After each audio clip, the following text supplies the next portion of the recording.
Hello everybody and welcome back to Dollar Tree Dinners. I hope you had a fabulous 4th of July and happy Monday. I have typically done Make Ahead Monday, but I'm actually kind of difficult at coming up with ideas for Make Ahead Monday. So I'm gonna pivot a little bit. It's my Monday, so I set my own schedule. And we're gonna do Make It Stretch Monday. And the Make It Stretch today is a rotisserie chicken. So we're gonna take this $4 cold rotisserie chicken and we're gonna turn it into 4 complete meals. The reason I'm using a cold chicken is quite simple. It's kind of a twofold answer. The first is they're a little bit cheaper. It's around $4 versus $6.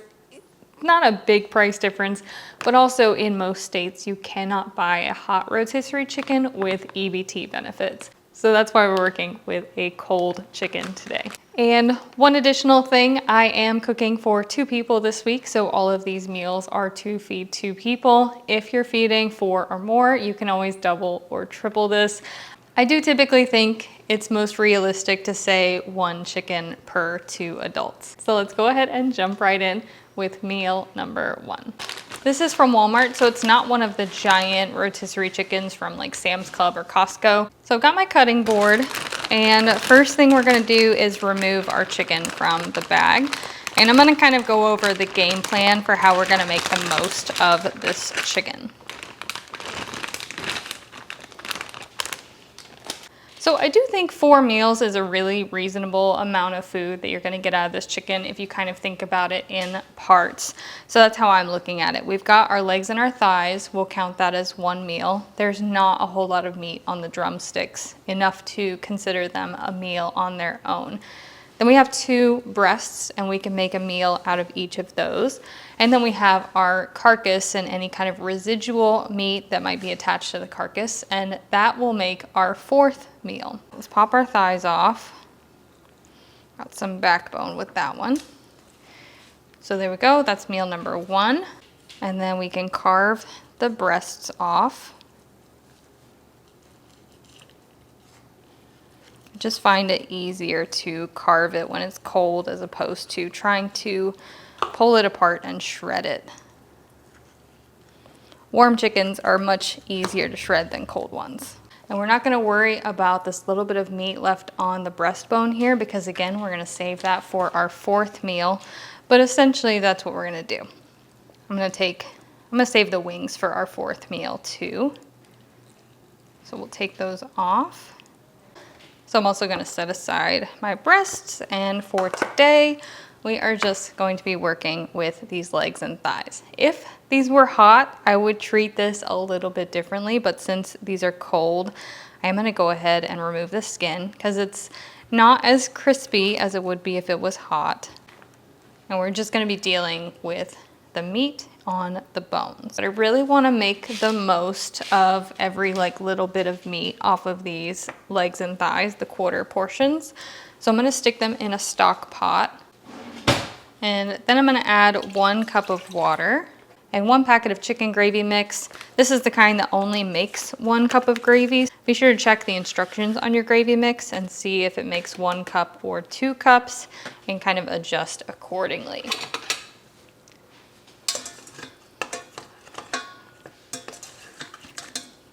But what I want is for the meat on these kinds of quarters to just kind of fall off the bone. So that's why I am doing it this way.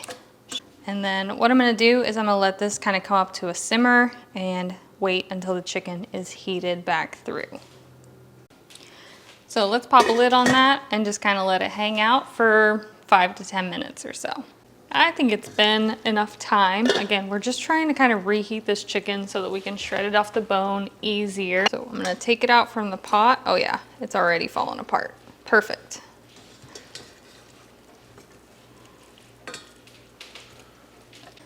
Now we should be able to really easily kind of shred all of this meat off of our chicken bones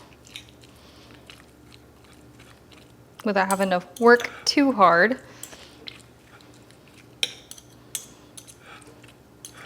A little hot, so I'm being careful here. We're gonna remove any bones, and any bones that we remove are gonna go in our scrap bag for our 4th meal. So let me grab that.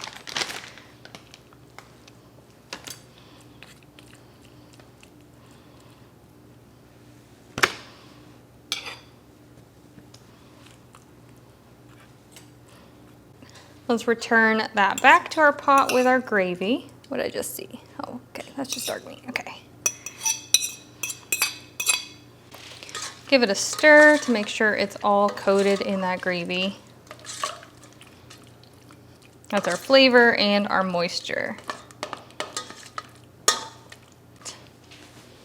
Now for sides, I have just some instant mashed potatoes. I have the loaded baked mashed potatoes, 'cause that's what I had in my pantry. And I also warmed up just some canned green beans, also from out of my pantry. So to assemble, I'm gonna go down with a bed of mashed potatoes. Some of our nice hot chicken and gravy, and some canned green beans. Dinner number one, I know it's not much to look at, but it tastes amazing. It's good. It's good? He doesn't want to be on camera today. Dinner number two is gonna be a barbecue chicken pizza. So we're gonna be using one of our two kind of small chicken breasts, but that's okay, because we're gonna be stretching it.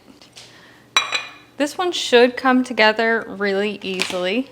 And put this other breast back in the fridge. As long as we can shred up this breast, we should be good to go.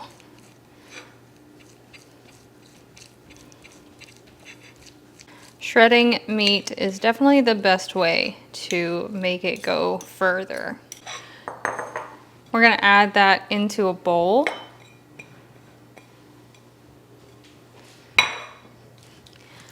And we are going to smother it with your favorite barbecue sauce. We like Sweet Baby Ray's, and I always have that on hand. This is gonna be the sauce for our pizza too, so you really wanna be kind of heavy-handed with the sauce. When I worked at a pizza place, my first job, we had a really good barbecue pizza, and that's kind of what I'm basing this off of. That is pretty much what you're going for. Really finely shredded, generous amount of sauce. I am keeping this super simple. All of these meals are meant to be easy to replicate. So I'm gonna take one of my baking dishes and add just a little bit of oil at the bottom. And I am using one of these canned prepared pizza crusts. I do have some pre-cooked pizza dough in my freezer. That is a previous episode. So if you want to put in a little more effort, you could definitely do that. But for the sake of simplicity today, I'm going with the prepared kind. And I am doing the thick crust version because it says for a thin crust, you can press it out into a 15 by 10 inch rectangle on a greased baking sheet, or for a thick crust, press into a 13 by 9. So I have a 13 by 9 because I'm going for a thicker crust.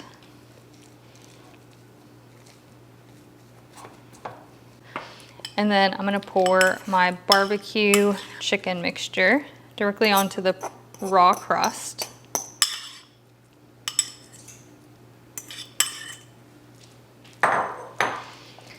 Spread it out nice and even on top.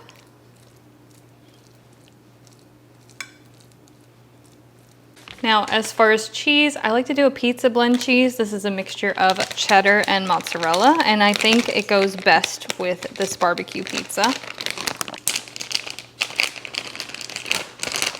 There we go. You can add as much or as little cheese as your family likes.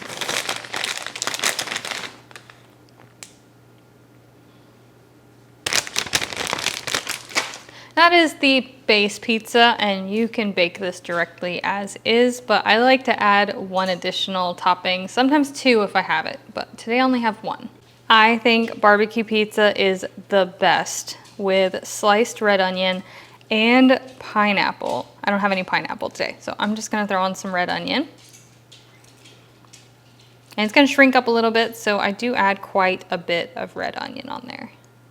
Now we're just gonna go ahead and bake it per the instructions on the pizza crust, which is 425 for 14 to 16 minutes.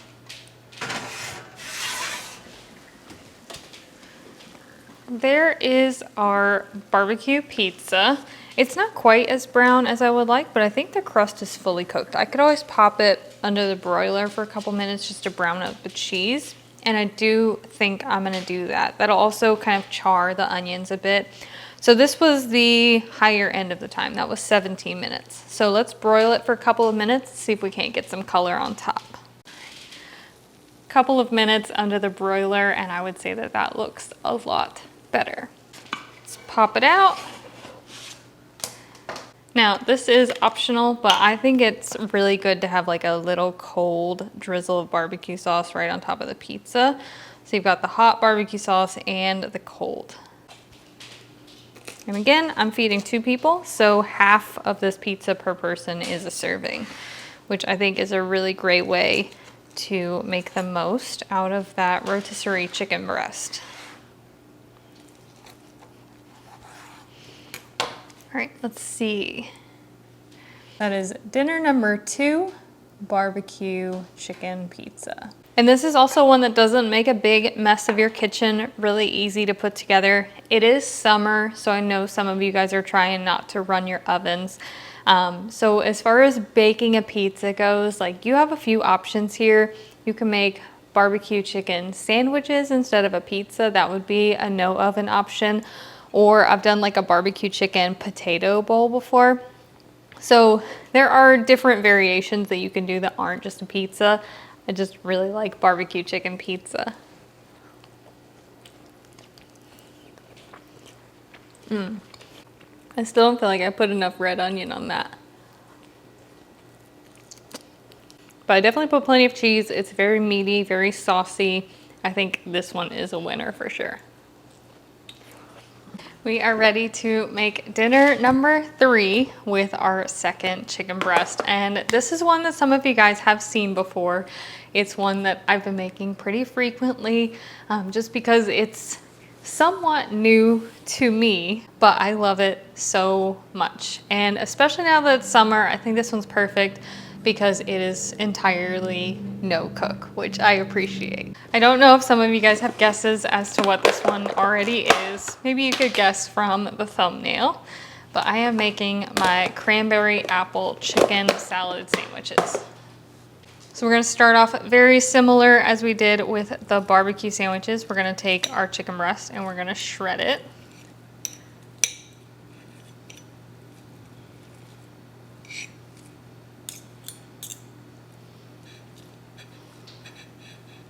I was always a bit of a chicken salad purist. I always just liked chicken with mayonnaise, salt, and pepper. And I don't know, oh yeah, I do know why I tried it. And the reason that I tried it is because I was thinking to myself what my favorite Panera salad was, which is their Fuji apple chicken salad. And it's got little apple chips, it's got cranberries, it's got gorgonzola cheese, pecans, and stuff like that. And I was like thinking to myself, if I like chicken in salad with all of these like little mix-ins, why don't I make chicken salad with all of these little mix-ins and see if I also like it? So that's how I went from being a chicken salad purist who only liked mayonnaise, salt, and pepper to liking it with apples and cranberries and nuts. So I have my chicken breast, and now I have one kind of medium-sized apple, and I'm going to peel and dice the apple.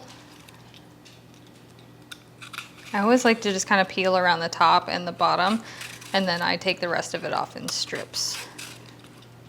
I know there's other ways to peel an apple. That is the way that I like to do it.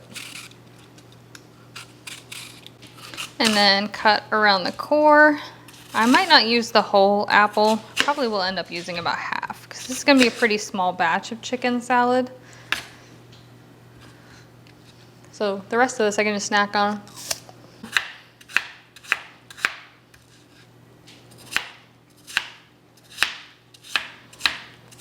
I would normally do yellow onion for this or whatever kind of onion I have. I have some leftover red onion from the barbecue pizza. So we'll go ahead and use some of that. Not much, maybe like a couple of tablespoons, because you don't want to be too overpowering. And then I usually take about that much on my knife. So again, about 2 tablespoons.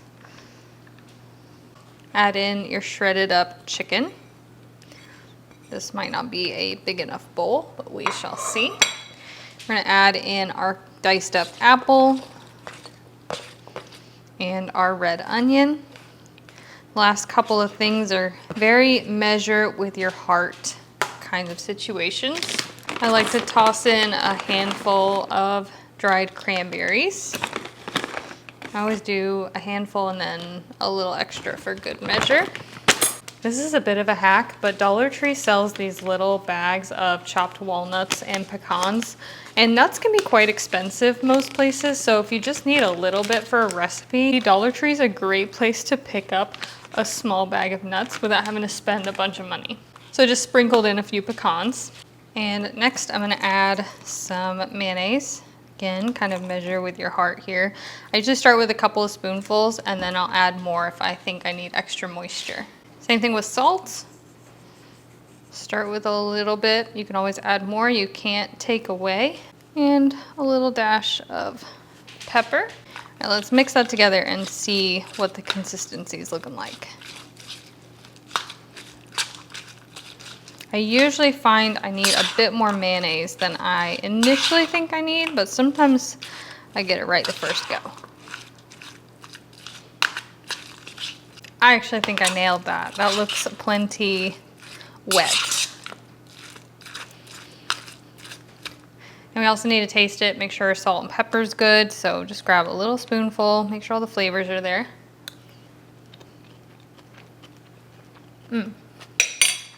I might stick with red onion from now on because I really like the flavor that adds. It's oniony, but it's a little bit on the sweeter side. But the mayonnaise, the salt, pepper, that was all really perfect. Super happy with that. And my favorite way to serve this chicken salad is on a lightly toasted hamburger bun. Toasting the bun kind of adds like a nutty flavor.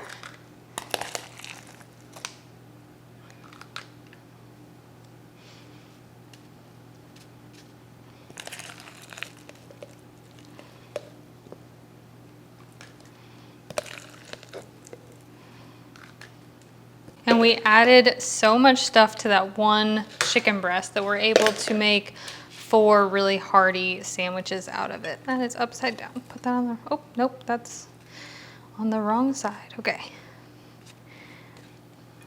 There we go. What do you guys do for sides when it comes to sandwiches? Because I feel like sandwiches, I always just kind of default to some kind of a potato chip. Whatever I have on hand. Today I have some Pringles. There we go. That is dinner number 3 from a single rotisserie chicken. I've tried this on camera a couple times. Just wanted to give you guys another option for your rotisserie chicken.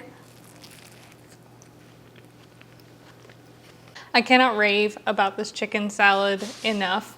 It's really just delightful because I feel like the apple chunks are really light and refreshing and sweet. And then you've got those little chewy cranberries.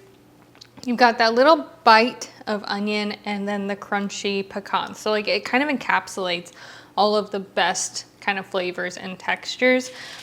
And if you're a fan of the Panera Fuji apple chicken salad, this is my chicken salad version of that.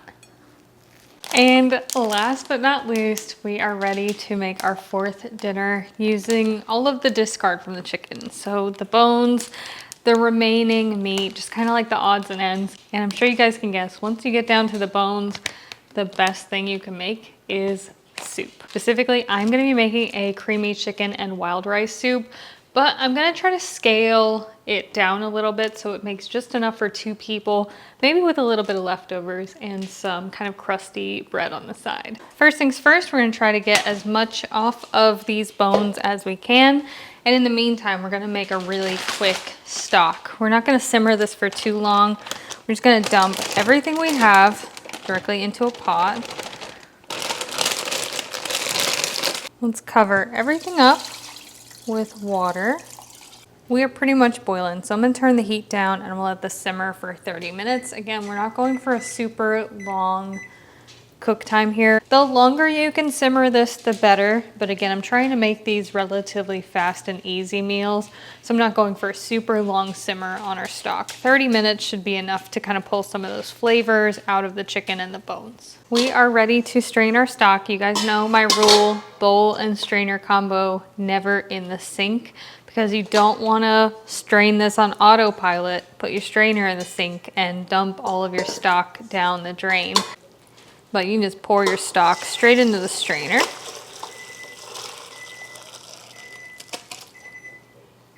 That's my timer. This was really just a quick stock, just for the purposes of making soup, and mostly for the purposes of being able to pick all of this meat off the bones, hopefully fairly easily. Although the bones are quite hot right now, so you might want to let them cool a bit. Get this process started earlier in the day. But our stock is a beautiful golden color, and there's some meat kind of floating in it. I'm not too worried about that because we're using it right away. So I don't have to worry about, longevity on this stock. I just need to let this cool down enough that I can pick through all of the bones. Let's grab 2 bowls, one for bones and one for meat, and let the time lapse begin.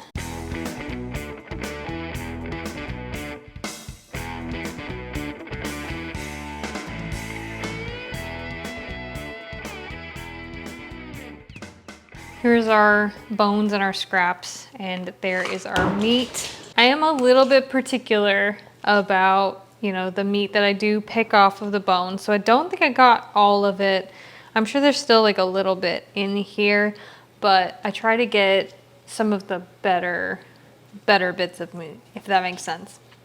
So we don't have much, maybe like a cup or so, but that's why we're making a soup for this final meal. And if you try some of this chicken, it's not going to taste like anything. We've kind of pulled all the flavor out of it when we made our stock. So it's really just to have the texture of chicken in your soup. The flavor of the chicken is going to come from the stock. So first thing I'm going to do is I'm going to heat up my stock pot over medium-high heat. And we're going to be making a very simple but basic soup base. I'm starting with 3 tablespoons of butter, and I'm going to let that melt fully. And once that's melted, I'm going to go in with a basic mirepoix. So this is onions, carrots, and celery. And I'm using red onion because we've used it in all of the other meals, and I'm not going to tell you to use 2 different types of onion. So we're just going to use the same type of onion that we used in everything else. And we're going to let that all saute together until it's softened up. That's going to take about 3 to 4 minutes. Once that's softened up, I'm going to add in about 3 tablespoons of flour.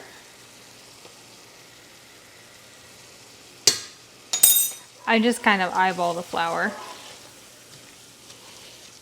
And we're going to let that cook for another 2 to 3 minutes. Flour's cooked down. Now I'm going to add in 2 cups of our chicken stock. I'm also going to do 2 cups of milk, or you can do entirely stock. I'm making a creamy chicken and rice soup, so that's why I'm using milk, but you can just do chicken and wild rice. It doesn't have to have milk or cream in it. It can just be broth, and we have plenty of the broth. The next thing I'm going to be adding is wild rice. I'm using the Rice-A-Roni long grain wild rice with herbs. Really simple. That will also act as our seasoning for our soup. So we're going to go in there with the rice mix.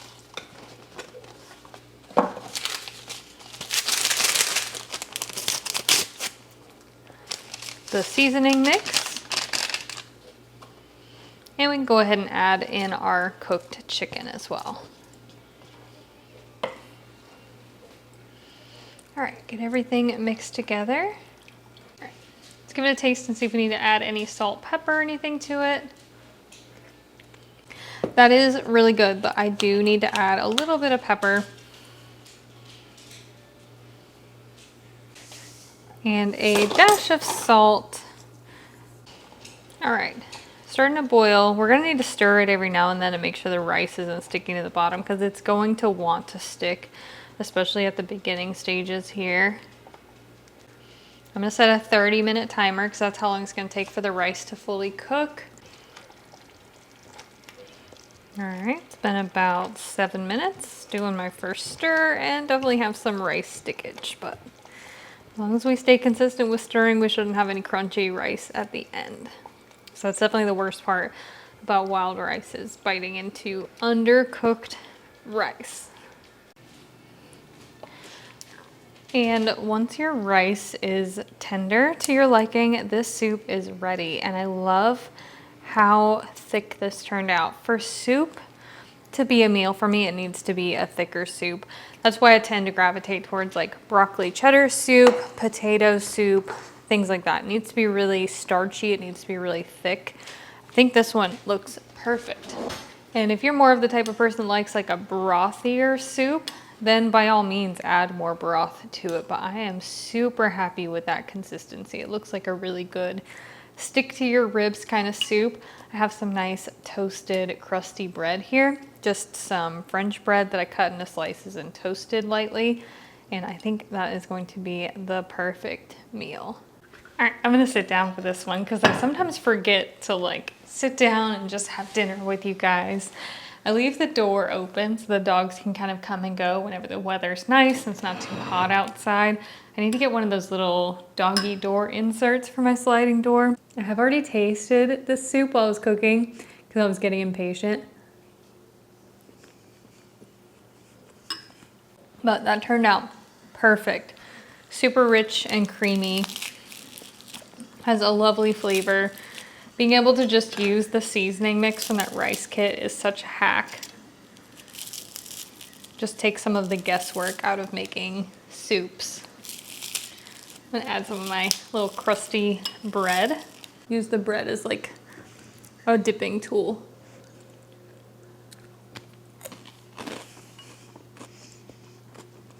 I'm gonna finish my soup. I hope you guys enjoyed today's episode and got some new ideas on ways to use rotisserie chicken. Let me know if you wanna see more of these because I'm thinking that throughout the month of July, this might be like my Monday series, kind of just making the most of a rotisserie chicken and giving you guys some ideas on meals you can make with them. So again, let me know if you wanna see some. Let me know if you have any tips, tricks, or suggestions in the comments down below. I hope you're having a fantastic day, and I'll see you again tomorrow for $10 Tuesday.